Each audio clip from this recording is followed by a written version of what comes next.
దేవుడు ఇశ్రాయేలును చూచెను, దేవుడు వారి అందు లక్ష్యం ఉంచెను. ఒక బానిస కంటే భయంకరమైన జీవితంలో మన పితరులు ఇశ్రాయేలీలు ఐగుప్తులో అనుభవించారు. ఆ బాధను నేను చూశాను, వారి మొర్ర నేను విన్నాను అని దేవుడు ఈ వాక్య భాగాలలో రాయబడ్డాయి.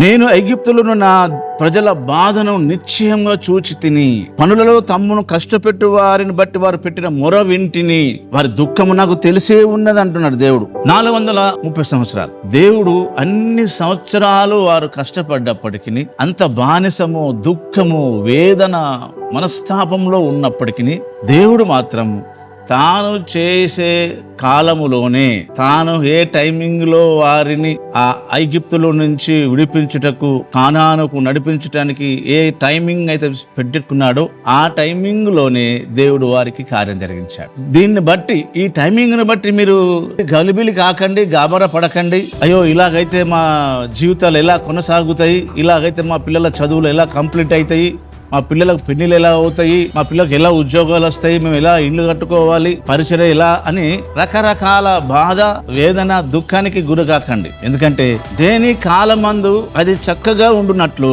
దేవుడు సమస్తము నియమించి ఉన్నాడు.